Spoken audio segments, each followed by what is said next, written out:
Hello दोस्तों, कैसे हैं आप सब? मेरा नाम दीपक है और मैं आप सबका स्वागत करता हूं मेरे चैनल आपका एचआर कंसल्टेंट में। दोस्तों, आज की इस वीडियो में मैं बात करूंगा सैलरी के बारे में।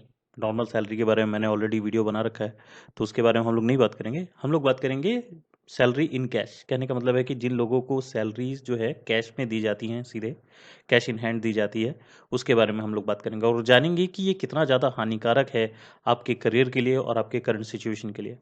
और मैं एक और चीज़ बता देना चाहता हूँ कि ये वीडियो जो है उन लोगों के लिए ख़ास तौर से है, जो लोग छोटे शहरों में काम कर रहे हैं, छोटी कंपनियों में काम कर रहे हैं और उनको जो है कैश इन हैंड दिया जाता है। तो ये कितना ज़्यादा हानिकारक है दोस्तों और ये क्यों नहीं होना चाहिए, इसके बारे में हम लोग डिटेल में जानेंगे। बिना देरी के हुए चलिए शुरू करते हैं। जो आप लोगों को सैलरीज़ आपके एम्प्लॉयर जो है कैश में देते हैं या कैश इन हैंड आप लोगों को दे देते हैं, सीधा पैसा आपके हाथ में दे देते हैं, उसको बेसिकली सैलरी इन कैश बोलते हैं। अब while it's legal to receive salary in cash, देखिए कैश में सैलरी लेना कोई खराब बात नहीं है, लीगल है, पूरी तरह से लीगल है। लेकिन कई सर्कमस्टेंसेस में ना ये रिकमेंड नहीं होता है। कई क्या, अधिकतर सर्कमस्टेंसेस या हर किसी सर्कमस्टेंसेस में ये रिकमेंड नहीं होता है। कारण क्या होता है इसका कि अगर आप लोगों को कैश में सैलरी मिलती है तो इसके बहुत सारे ड्रॉबैक होते हैं। इसके ड्रॉबैक जो है लीगैलिटी के तौर पे भी होते हैं, बेनिफिट्स भी आपको जो है बहुत कम मिलते हैं। और जो है आपको अगर कैश में सैलरी मिलती है तो इसके बेसिस पे आप आगे जॉब ले नहीं पाएंगे, ठीक है ना। तो ये बेसिकली काफ़ी ज़्यादा ड्रॉबैक हैं इसके, और इसके मैं मेजॉरिटी ऑफ ड्रॉबैक जो है अगले स्लाइड में आप लोगों से डिस्कस करूंगा।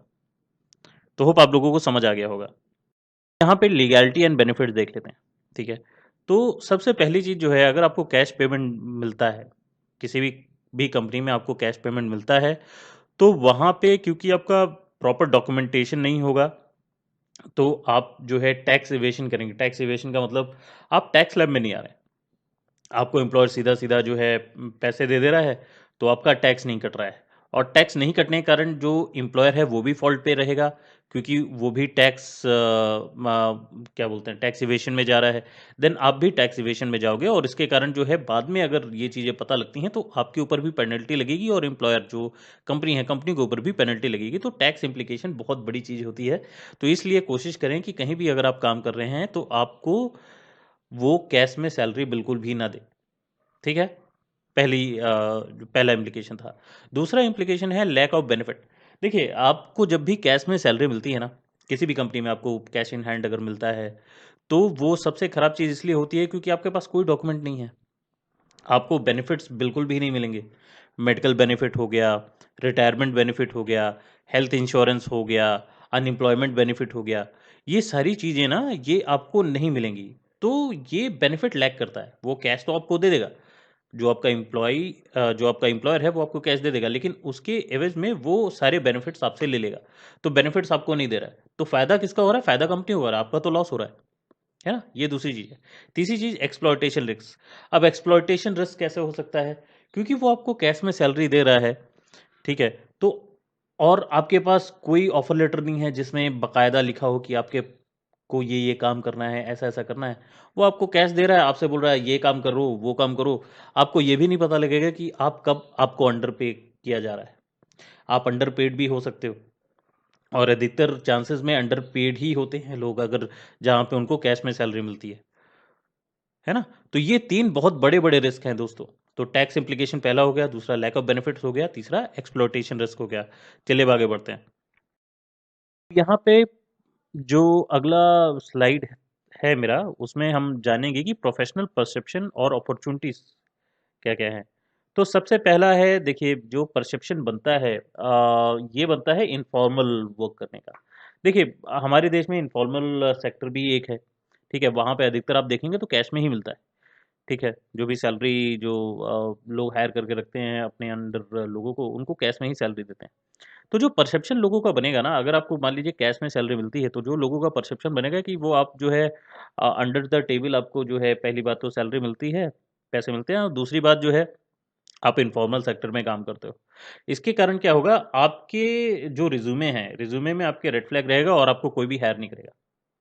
ये सबसे बड़ा प्रॉब्लम है। तो मेक श्योर ऐसा बिल्कुल भी ना करें, सैलरी बिल्कुल भी कैश में ना लें। दूसरा है limited career growth. Formal employment and document income opens the door for better opportunities. जैसे कि मैंने बताया, जब भी आप कंपनी में काम करने जाते हैं तो आपको ऑफर लेटर मिलता है, अपॉइंटमेंट लेटर मिलता है, अप्रेजल लेटर मिलता है ना? ये सारी चीज़ें मिलती हैं, प्रमोशन लेटर मिलता है, ये सारी चीज़ें से आप वंचित हो जाएँगे। अगर आपको ये आपको कैश में ये सैलरी देती है आपकी कंपनी, तो ये सारी चीज़ें आपको नहीं मिलेंगी। जब ये सारी चीज़ें आपको नहीं मिलेंगी, तो आप इसके बेसिस पे आप दूसरी जगह जॉब नहीं ढूँढ पाओगे। तो आपको अगर फ्यूचर में अपना करियर अच्छा करना है, अब लिमिटेड नहीं रखना है, तो बेटर यही रहेगा कि आप जो है अपने एम्प्लॉयर से बात करो और बोलो कि मेरे को कैश में सैलरी नहीं चाहिए। ठीक है? तीसरा, lack of financial security. Providing your income for loan, mortgage, renting an apartment becomes difficult without official document. है ना? कहने का मतलब है कि जो भी लेट्स से आपको जो है लोन के लिए जाना है, लोन लेना है, किसी भी प्रकार से जो है आजकल बहुत जगह लोन मिल रहा है, लेकिन आपको लोन तभी मिलेगा ना जब आपके पास डॉक्यूमेंट होंगे। आपके पास कोई डॉक्यूमेंट ही नहीं होगा तो आपको लोन भी नहीं मिलेगा। ठीक है, अगर आप कोई घर खरीदना चाह रहे हैं, उसके लिए भी आपको लोन लेना होगा, तो आपके पास डॉक्यूमेंट नहीं रहेंगे तो आपको लोन नहीं मिलेगा। तो इसलिए फाइनेंशियल सिक्योरिटी भी, इसके कारण आपको कैश इन हैंड नहीं लेना चाहिए।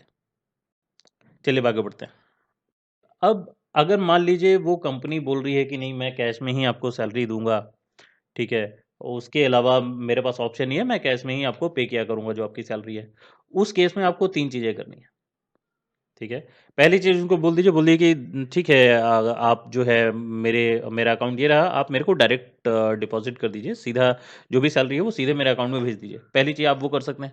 दूसरी चीज़ उनको बोलिए, आप एक काम कीजिए, आप मुझे जो है चेक दे दिया करें हर महीने के आखिरी में। सैलरी जब आती है तो सैलरी का जितना भी मेरी सैलरी बनती है उसका आप चेक दे दें।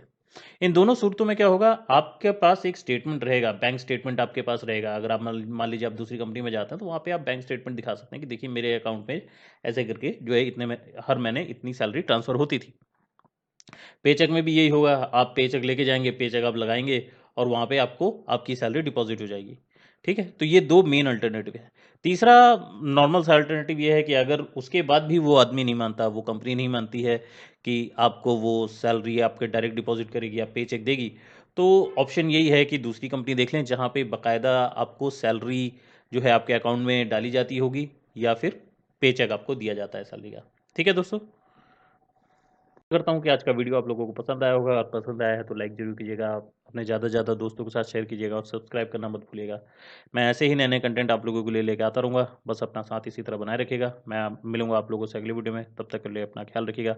धन्यवाद दोस्तों।